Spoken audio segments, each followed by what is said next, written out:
Hello, Rob Norton here again, and we are looking at Uncanny X-Men number 269. And if you see this cover, you know why this was popular. We'll get into it for those of you who maybe don't know, and those of us who do. The kind of lasting legacy of an honestly very small portion in this book that has lasted to this day. It's kind of wild how long certain elements of this had held on into fandom. You got Rogue fighting Ms. Marvel, but man, she looks a lot different than you'd probably expect her to look. When I first read this book years ago when it first came out, this is when I had first gotten started on reading Uncanny X-Men. I had seen pictures of Rogue in the X-Men teams, but I had never read yet a story about her, so I didn't know anything about her. Just seen pictures of her, know that she was part of the team. So let's just get right into it. Starts out, as is the way with any Uncanny X-Men written by Chris Claremont, there's a lot of words. And I'm not saying that like it's bad, but sometimes it just seems like it's really unnecessary. But basically, you got this apartment, this living space here, and this energy starts crackling around and a skeleton forms and flesh starts building on it. You may not be able to tell here, but you can tell that it's a female figure forming. The text is talking about the robot Master Mold, a giant robot with the Sentinels. We won't get into that, but they're a major force in the X-Men as villains. But this energy that's crackling around, forming a person, then suddenly, apparently, it's done, formed, eyes pop open, and we flip open to a double-page spread. Right there. Well, that's a good start. You got Rogue dropping into the scene, butt naked. Written by Chris Claremont, of course. This is him at the height of his X-Men powers. Jim Lee, penciler, Art T. Bear on inks. This is kind of irrelevant, but it's funny. The letterer, it just says Task Force X for lettering. You know, the people who put the words on there. I don't know what that means, but I guess it doesn't matter. But this is one of the things where people really started noticing that Jim Lee and the way that he draws female figures and characters.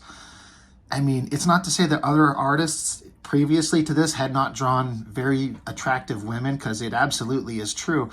But there's something that Jim Lee had that I don't know what it is, but man, was it attractive. It was eye-catching, dynamic and powerful and super attractive. I don't know. You could use that to describe a lot of other classic artists that have drawn comic books, but Jim Lee had something that really made people take notice.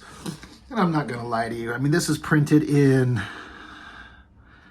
1990. God, yeah. So I was like 13 years old. So 13-year-old me, like, I'm not gonna like pretend like, come on, if you're a guy out there and you're into girls, like this type of stuff, especially when you're a teenager, this really gets you going, like in a weird way. Like, come on, let's just be honest. Like, you couldn't help it in the back of your mind being like, that is super hot. You know, I know it sounds kind of silly and kind of childish, and it is, but let's be real. Anyway, but I think I thought was really interesting is how, you know, she wakes up. She doesn't know where she's been and what's going on, but she's trying to get her bearings of where has she been? What's going on? Why is she here? Why is she without clothes? She just jumps up and puts on this, just a t-shirt. That's another thing that's kind of, you know, beautiful girl just kind of wearing a long t-shirt. There's something kind of super hot about that. I don't know why she's in this place where she's at, but the TV's on, and it happens to just naturally be telling a news story here about terrible things that have been happening to the X-Men. And she sees this, and especially the character Mystique, they had a big connection in the comics. And this sends her a little bit of a, you know, she starts crying. Something horrible has happened, so she's like, whatever's going on, X-Men, we gotta go. Something's going on. We gotta get on the job and solve the problem. So she takes off charged running. This is a great angle, her diving out a window.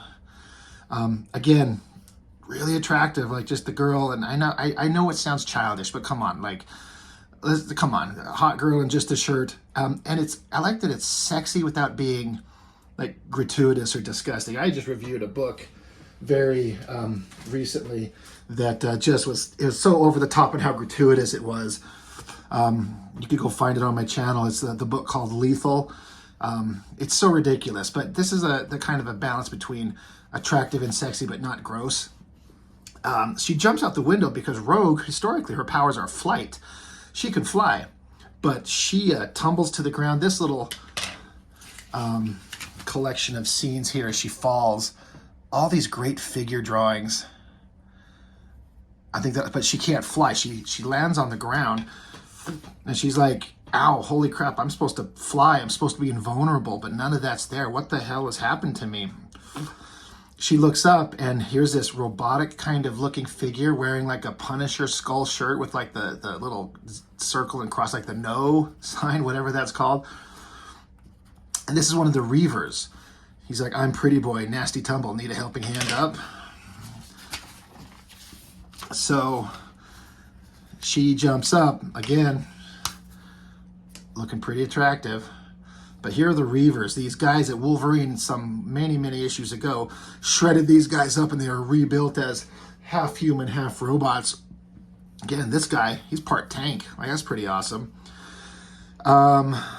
So they kind of report back to their boss, who's over here working on another human being that he's turning into a robot. They're trying to figure out what they should do with her. This is getting into the other characters. This is Lady Deathstrike and this woman that they're turning into a robot that they're going to kind of make part of their team. They're having conversations back and forth. But the leader of the group, Donald Pierce, I believe he is, he's like, she's one of the X-Men. I don't care if she doesn't have any powers, kill her. We got to get rid of her. So, of course, the half-tank guy, he gets his gun out, he's going to blast her, and she's under his, like, scope targets. But then out of the blue, suddenly, you got Ms. Marvel. She shows up, starts slamming into everybody. You think she's there to help Rogue, but she's not. She's there to fight Rogue. These two have got a long-standing problem with each other.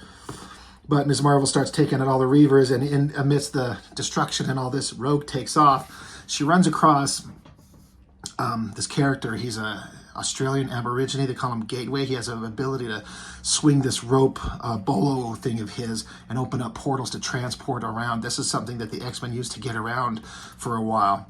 So Rogue may not have her powers of flight and strength, but she still has her powers to touch you, skin-to-skin contact.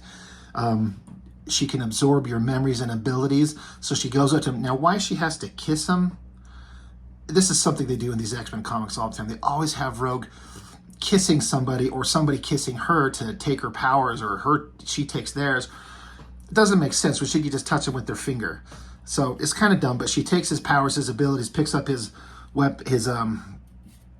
device there that he spins here, the bull roarer, she calls it, spins it, and it opens a portal so she can teleport out of there and disappear, and she's gone. So where does she go? Well, first there's other story elements. This is stuff that's building to a grander story that will pay off several issues later. That's all fine. We're not worried about that right here. It continues onto this page here. Galactic space stuff. This will come up in stories later, but we're paying attention to this is the start of the big kind of X-Men Rogue cultural thing where she's in the Savage Land. You can't really, I don't know if you can see it very well, but she's standing right here on this precipice of this cliff. Jumps, dives off into the water. And again, this is Jim Lee drawing his attractive girls and the waterfall. She's saying that she's in absolute paradise. She doesn't know why Carol Danvers is after her, why she doesn't have her powers. But she's basically that she's on her own. All she's got is her own strength and skill to find her way home. She's in this land with dinosaurs and stuff, but she's like, you know what? I got this. I can do this. She's fine. And this starts, Savage Land Rogue is a thing that's popular. You'll see professional artists these days always getting commissions or just wanting to draw Rogue in the Savage Land. This version of her where she's in these shredded up clothes and got spears and living in the jungle, fighting off dinosaurs. It's a major thing that's still a big deal to this day. But what's funny is the amount of pages dedicated to this is very few in this one book. where she's just on her own. Once she runs into who you'll see at the end, who she runs into, they go off together. But just this section where it's just Rogue in the Savage Land by herself, it's just this one book and just a couple of pages starting here. It goes off into the story again with the Carol Danvers and some of these other characters and whatever's going on. We're not worried about that. But then it's just like this is a panel just kind of showing multiple things where, like, she's swinging on a vine, avoiding the dinosaur here. She's got a spear catching fish in the river here. Just her like a silhouette up against the sun. She's got like a pack on, her spear, and then just this great central image. Again, this is Jim Lee drawn beautiful girls. And it's not overly sexualized. It's not hyper exaggerated, ridiculous, embarrassing nonsense, which he gets closer to doing as he goes. But when he was drawing women in this era, they were certainly fit, attractive, shapely, beautiful girls, but not over the top, hyper sexualized. And I think that's the best version of him, Jim Lee, drawing this stuff. But, you know, just this one little box, that one other page there, where she's just kind of doing her thing. And my memory of this is it was like a very long time running thing that was a big deal for a long time, but it really wasn't much. It was just this one little bit in this book. Continues back over here with the Carol Danvers stuff. There's lizard monsters and things going on. I don't know. We're not worried about that. We're interested in the Rogue stuff. Just another page, and she happens upon she knows about this place. There was a battle here, I think it was 2 years back in her time, where they were doing something going on, the X-Men were here, and she's just kind of reminiscing to herself about it. I know I keep saying it, but this is Jim Lee rocking the great figure drawing, making Rogue look more beautiful than she ever has. And that shouldn't matter. It's not a defining characteristic of an interesting character that they're physically attractive, but these are comics. These are superhero comics. Like, you know, you kind of want to see big, strong guys and beautiful women doing awesome superheroic shit. That's a big component of it. It's not the only thing, but it's a big thing. But she's looking at it, and we're seeing her continue talking, but we're seeing through a computer monitor. Basically, here someone's watching her. You see right here, this is the dark, shadowy face of the person watching her. She's in the Savage Land, and this person's watching on a computer screen. And this is like a radar. This is Rogue, and here's something rocketing at her super fast.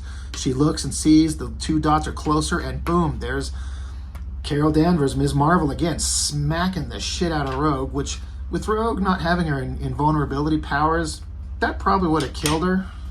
But it's a comic book. We don't care.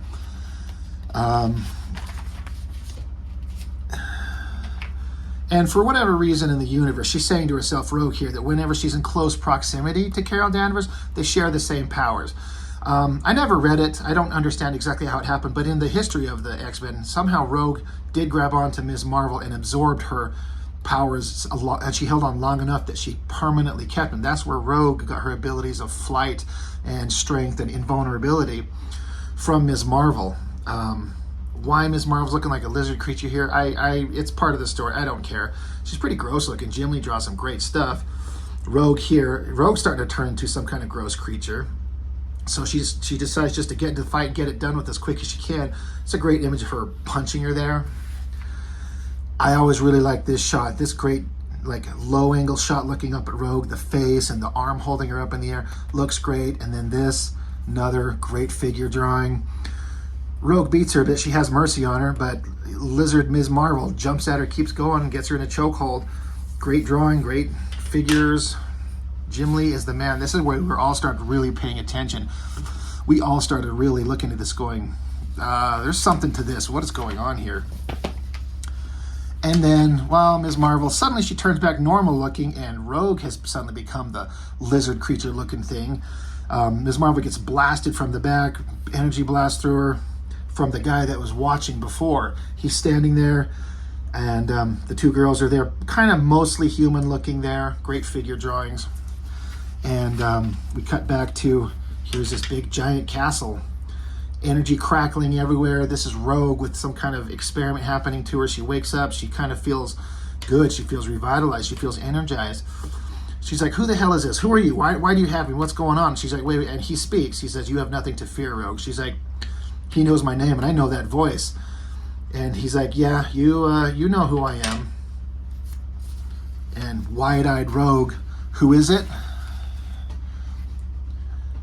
It's Magneto. And this is Jim Lee just flexing the shit out of our lives right here, doing probably the coolest looking Magneto you've ever seen. I know, to me, that is it. So powerful. That great straight on view of the face, this great figure drawing with the foreshortening of the arm coming out, and that hand is great, the cape flowing, the energy, the smoke he's walking through. This is where Jim Lee was just jumping onto all our radar. We're going like, holy shit, look at this. It just looks so great. It's just so beautiful. I love everything about it. And that's the end of the book. So ultimately, you know, as is the case with Uncanny X-Men and the Chris Claremont era, there's all kinds of stuff and story points going on and on and on for issues after issue. And you're lucky if you ever get some kind of resolution to them in a single issue, or even 2 or 3. It'll expand over years. But the Rogue thing, the Savage Land Rogue, her in that shredded up outfit in the jungle surviving on her own, that is an element of Rogue that people remember to this day. And you'll see it everywhere if you go looking. And it's understandable because this is the book. This book has already been popular, but it's on its way up from Jim Lee taking over. Like, he gets to be the regular penciler on Uncanny X-Men.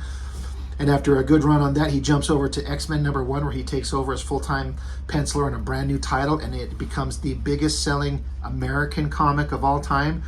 And this is just one of the big stepping stones getting him on this. He's climbing this hill, and he's taking big leaps and bounds, reaching that peak.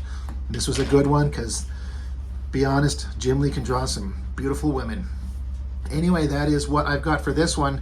Like I said, if you read comics, you read X-Men, and you know comics from the late 80s and 90s, you know about this one. You know why it was popular. So that's all I have for now. This was a fun one to revisit. I'm going to probably look over all the Jim Lee X-Men, Uncanny X-Men, because there's such good stuff in all of them. So that's all I've got for now. Thank you once again for watching. I appreciate it, and I will see you next time.